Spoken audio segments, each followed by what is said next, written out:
నమస్తే ఫ్రెండ్స్. యండమూరి వీరేంద్రనాథ్ గారి 'తులసి' next part చూద్దాము. పీరియడ్ ఆలస్యమైందని జయదేవుని నిస్పృహ ఆవరించింది. ఎక్కడ వేసిన గొంగళి అక్కడే అన్నట్టు ఉంది పరిస్థితి. సదానంద చక్రవర్తి రేపు వల్ల తులసికి గర్భం వచ్చింది కాబట్టి పీరియడ్ ఆలస్యమవటంతో ఆశ్చర్యం లేదు. అతడు నిశ్శబ్దంగా ఆలోచిస్తూ ఉంటే టేప్ ముందుకు కదిలింది. ఆపరేషన్ 5 అని వినిపించింది దార్కా కంఠం. వెంకట్ మత్తులోనే మెస్కలిన్ అన్నాడు. జయదేవ్ ఉలిక్కిపడ్డాడు. అతి భయంకరమైన మందు మెస్కలిన్. దాని ప్రసక్తి ఇప్పుడెందుకొచ్చింది? మెస్కలిన్ మెస్కలిన్ మెస్కలిన్ ఇస్తే మనిషి భంగు తిన్నవాడిలా, గంజాయి తాగినవాడిలా ప్రవర్తిస్తాడు. ప్రతిదీ విపరీతమవుతుంది. భ్రాంతి పెరుగుతుంది. తులసికి మెస్కలిన్ ఇచ్చావా? అవును, వెంకట్ మత్తులో అన్నాడు. ఇచ్చి చందమామ చూపించాను. పగటిపూట చందమామ ఎక్కడ కనపడుతుంది? విసుగ్గా అడిగాడు. చందమామ పుస్తకం. ఎక్కడుందది? టేబుల్ డ్రాయర్లో.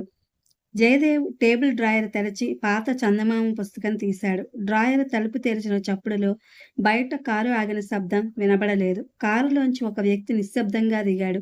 లోపల జయదేవ్ చందమామ పేజీలు తిప్పాడు. ఒక గుర్రం వికృతంగా ఉంది. ఇంకో పేజీలో రాజకుమారి. మరో పేజీ గుర్రం రాజకుమారి మీదకు వస్తోంది. గుర్రం మనిషిగా మారింది. రాజకుమారి తల తిప్పింది. జయదేవ్ నోటి వెంట మై గాడ్ అన్న శబ్దం వచ్చింది. అది తులసి. గుర్రం మనిషి మరింత మీదకు వచ్చాడు. సదానంద చక్రవర్తి. దార్కా పెళ్ళై ఇంట్లో చూసిన బొమ్మ. తులసి చేరే గాలిలో లేచిపోతోంది. గుర్రం ముందు కాళ్ల మీద లేచింది. జయదేవ్ కడుపులో తిప్పింది. అయితే అది తర్వాత బొమ్మలు చూడడం వల్ల కాదు. అతడు వెంకట్ వైపు చూసి అతడు అదే పరిస్థితిలో ఉన్నట్టు గమనించాడు. తులసి బెడ్రూమ్లో ఉండే రెప్లర్. అతడి దృష్టి మస్కిటో రెప్లర్ మీద పడింది. నిశ్శబ్దంగా పనిచేస్తోంది. అది నిశ్శబ్దంగా బహిర్గతమయ్యే ఆల్ట్రాసోనిక్ తరంగాల ఫ్రీక్వెన్సీ మారిస్తే మనిషి శరీరం మీద అది చూపించే పరిణామం. వాష్ బేసిన్ దగ్గర వెంకట్ వాంతి చేసుకుంటున్నాడు. వేవిళ్ళు. అతడు రిప్లర్ ఆఫ్ చేశాడు. ఒక్కొక్క సంఘటన పేర్చుకుంటూ వస్తే సిద్ధేశ్వరి ఆలయంలో మైకం కమ్మినప్పుడు తన మీద అత్యాచారం జరిగిందేమోనన్న అనుమానం తులసికి వెంకట్ కలిగించాడు. తల్లి ఆమెకు దేవుడి ఉనికి గురించి బోధించడంతో ఆమెలో ఘర్షణ ఎక్కువైంది. అందుకే పుట్టినరోజు నిర్మలత ప్రసక్తి వచ్చినప్పుడు ఆమె హిస్టీరియక్గా ప్రవర్తించింది. ఆ తరువాత వెంకట్ దగ్గరికి ట్రీట్మెంట్కి వచ్చింది. వెంకట్ ఆమెకి ప్రల్యూటన్ ఇంజెక్షన్ చేయడంతో ఆమె పీరియడ్ మరింత ఆలస్యమైంది. ఆమెను మరింత భ్రాంతిలోకి పంపి బొమ్మల పుస్తకం చూపించి ఆమెకు తమ రేప్ చేయబడ్డాడు అన్న నమ్మకాన్ని మరింత కలిగించాడు వెంకట్. వీటన్నిటికీ తోడు వాంతులు ఒకదానితో ఒకటి అలా తోడవడంతో ఆ అమాయక పిల్ల బెదిరిపోయింది. ఎవరికి తన బాధ చెప్పుకోలేనంత స్కిజోఫ్రెనిక్ అయింది. తాము సరిగ్గా ఆలోచించలేదు కానీ తులసి సిద్ధేశ్వర ఆలయానికి వెళ్ళి అప్పటికి ఎంతో కాలం కాలేదు కదా. తులసి వైజాగ్ నుంచి తప్పించుకొచ్చేస్తూ వ్రాసిన వాక్యం అనంతమైన బ్రహ్మాండం రద్దలవ్వడానికి 6 నెలలు అడ్డం, ఇంకా 3 నెలలు కాలేదు కదా. అంటే తులసి అనుమానం తప్పు, తులసి భ్రాంతి తప్పు, తులసి లెక్క తప్పు. తులసి గర్భవతి కాదు. అతడు కుర్చీలోంచి ఒక్క గెంతులో దూకి యురేకా అని అరిచాడు. ఆ ఆనందం అందరికన్నా ముందుగా పంచుకోవాల్సిన వ్యక్తి శారద. వెళ్ళి చెప్పేటంత సమయం కూడా వృధా పరుచుకోదలచలేదు. ఫోన్ వద్దకు చేరుకుని ఎదురింటికి ఫోన్ చేశాడు. శారద ఎత్తింది ఫోన్. శారద గారు, మీకు లైఫ్ టైం గుడ్ న్యూస్ చెప్తాను, ఏమిస్తారు అని దాదాపు అరిచాడు కట్టలు తెంచుకున్న ఉత్సాహంతో. ఏం కావాలి?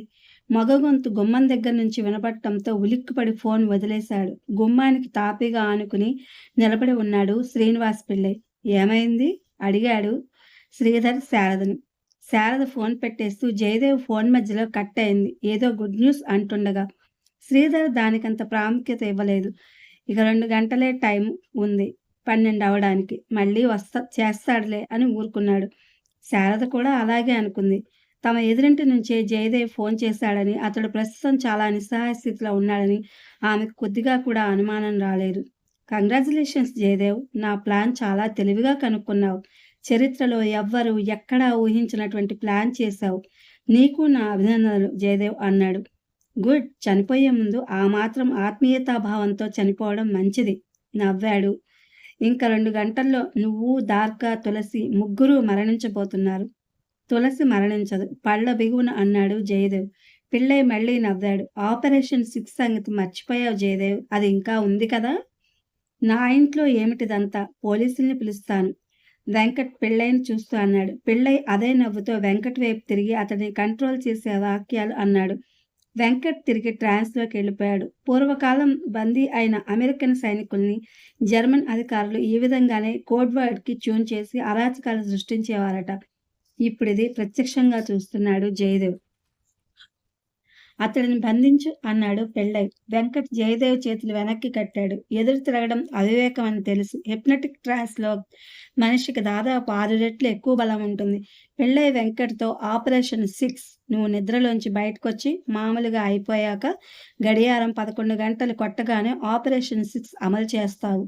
ఇప్పుడు తులసి దగ్గరికి వెళతావు. నెమ్మదిగా నిద్రలోంచి లేస్తున్నావు అన్నాడు. వెంకట్ కళ్ళు తెరవటాన్ని మామూలుగా మారి ఎదురింటి వైపు నడవటాన్ని నిస్సహాయంగా చూస్తూ ఉండిపోయాడు జయదేవ్. వెంకట్ విషయం శ్రీధర్‌కి, శారదకి ముందే చెప్పి ఉంటే ఎంత బాగుండేది. గడియారం 10:30 కొట్టింది. ఇంకో అరగంటే వెంకట్‌ని ఆపు చేయడానికి ఇంకో అరగంట టైముంది. పెళ్ళై నవ్వుతూ జయదేవ్ వైపు చూసి బయటికెళ్ళి కుండతో వచ్చాడు. కుండ నిండా నీళ్లున్నాయి. 24 రీతుల్లో నిన్ను చంపుతానన్నాను గదా! ఇదే 24వ విధానం. 11 సంవత్సరాల క్రితం ఠప్ ఠప్ అనే నీటి చుక్కలతో నన్ను పిచ్చెక్కించావు జయదేవ్. ఇప్పుడు అంతకన్నా అద్భుతంగా నిన్ను చంపుతాను చూడు ఈ నీటితోనే. ఫ్యాన్ కుండని కడుతూ అన్నాడు. జయదేవ్‌కి అతడు అనుసరించబోయే పద్ధతి అర్థం కాలేదు. ఈ లోపల పిళ్ళై కారులోంచి ఒక నాపరాయి లాంటి రాతిని తీసుకొచ్చాడు. ఇంటి గచ్చుకు వేసుకునే పలకరాయిలా ఉంది. అది నీటి కుండకి జయదేవ్ తలకి మధ్య గొడుగులా తాళ్లతో ఆ రాతిని అమర్చాడు. తాపీగా వెళ్లి ఎదుటి కుర్చీలో కూర్చుని సిగారు వెలిగించాడు. పైనుండి నీటి చుక్క రాతి మీద పడి పక్కకి జారిపోయింది. టప్మన్న చప్పుడు కూడా లేదు. గది అంతా నిశ్శబ్దంగా ఉంది. ఏం జరగబోతోందో జయదేవ్‌కి అర్థం కావటం లేదు. మరో చుక్క రాతి మీద పడింది. తన తల మీద ఏం జరుగుతోందో. గుడ్ ఈవినింగ్ రండి శ్రీధర్ ఆహ్వానించాడు వెంకట్‌ని. ఆ సమయంలో సైకియాట్రిస్ట్ కూడా తులసి దగ్గరకు ఉండడం మంచిదనిపించింది. వెంకట్ కూడా విష్ చేసి కూర్చుంటూ ఏమిటి అందరూ మెలకువగా ఉన్నారు అని అడిగాడు. శారద మాట మారుస్తూ కొంచెం టీ ఇమ్మంటారా అంది. తప్పకుండా. శారద లోపలికెళ్ళింది. తులసిని కాటు వేయబోయే త్రాచుపాము తమ ప్రక్కలోకే వచ్చిందని శ్రీధర్‌కి అబ్రకదబ్రకి తెలీదు. 11 అవడానికి సరిగ్గా 1 నిమిషం ఉంది. ఏమిటిది రివాల్వర్ పక్కన పెట్టుకుని కూర్చున్నారు అంటూ వెంకట్ దాని చేతుల్లోకి తీసుకున్నాడు. శ్రీధర్ నవ్వి ఏం లేదు ఊరికనే అన్నాడు. శ్మశానంలోకి ప్రవేశించబోతూ దార్కా ఒక్క క్షణం చుట్టూ చూశాడు. శత్రు సైన్యాన్ని పరిశీలించి అంచనా వేసుకునే రాజులా ఉన్నాడతడు. పద్మవ్యూహంలోకి ప్రవేశించబోయే అభిమన్యుడిలా ఉన్నాడు. ముందు అతడు ప్రథమ గురువైన విశాచిని ప్రార్థించాడు. క్షుద్రశక్తులకు ఎదురు తిరిగినందుకు తన మీద పగ తీర్చుకోవద్దన్న ప్రార్థన అది. ప్రతిజ్ఞ నెరవేర్చినందుకు తనని క్షమించమని వేడుకోలు అది. ఆ తరువాత అతడు తనని మనిషిగా మార్చిన ఆచార్యుల వారిని ప్రార్థించాడు. ఓ గురువా, నీ ఆజ్ఞను అనుసరించి నేను ఈ శక్తిని ఎదుర్కొంటున్నాను. మానవత్వం, మంచితనం అనే నువ్విచ్చిన ఆయుధాలు తప్ప నా వద్ద ఇంకేం లేవు. ప్రపంచంలోకెల్లా అత్యంత శక్తివంతమైన కాశ్మీరాన్ని ఎదుర్కొనే శక్తిని నాకు ప్రసాదించు. ఇంతకాలం ఈ శక్తులు నాకు సాయం చేస్తూనే వచ్చాయి. ఈరోజు ఒక మంచి కార్యం కోసం వాటితో పోరాడబోతున్నాను. నాకు నీ ఆశీర్వాదం, ఆత్మస్థైర్యాన్ని కలిగించు. అతడిని ఆశీర్వదిస్తున్నట్టుగా వినీల్ ఆకాశంలో ఒక మెరుపు మెరిసింది.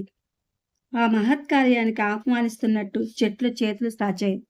అతడు శ్మశానంలో అడుగుపెట్టాడు. ఉరుములకి భయపడి ఎక్కడి నుంచో ఒక తీతువు వికృతంగా అరుస్తోంది.